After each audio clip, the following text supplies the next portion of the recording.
Hi everyone, you're welcome back again. My name is Taiwa Karemi, and I will be discussing about Pricky Eaters. Okay, we know that some children actually don't like to eat, and I know it's a lot of problem for parents, that your child is not eating what you want them to eat and all, calling neophobic or nophobia. And it's actually an innate fear of new things. Some children are just too scared to eat certain things, especially when you're trying it out for the first time.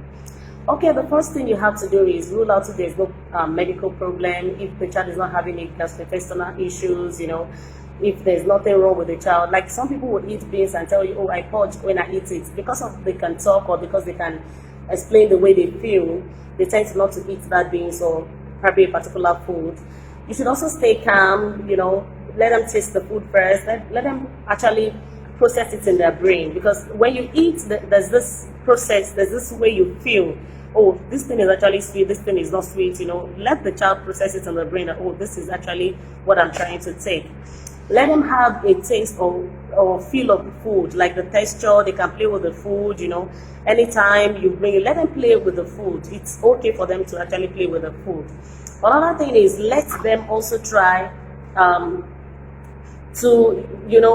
people would use pasta to actually paint, to do certain things, to use it to arrange things, and it's a lot of fun for them. So naturally the child is already getting used to the food. Let them assist you too while you are cooking the food so that the child already feels like, oh, mommy asked me to bring the salt, mommy asked me to bring this, I was the one that cut the tomatoes, it makes them feel responsible and want to even be part of the food, taste the food that they actually cook. Ensure that their mealtime is actually interesting. It's not the time where you have to start screaming, shouting, oh, this, Let mealtime be interesting to the child.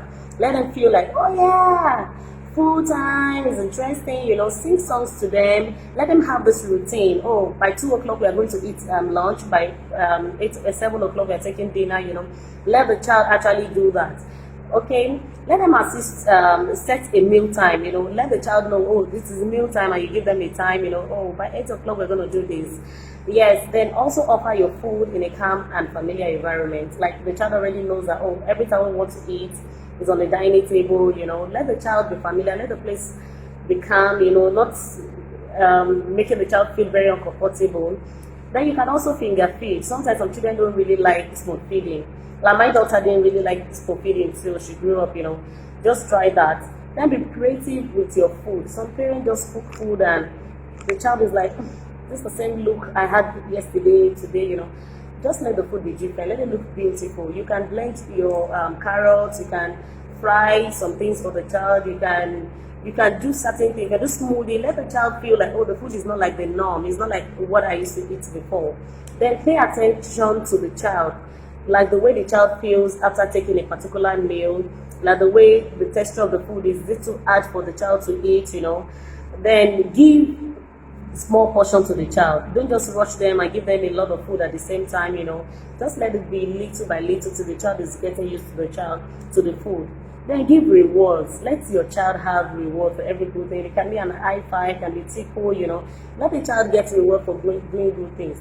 I'm not saying give edibles all the time, because sometimes some children tend to see that, oh, mommy gives me this anytime I eat, and because of that, if you don't give me biscuits, I won't eat. If you when you give the reward that is not in line with what that child is doing, the child tends to abuse it.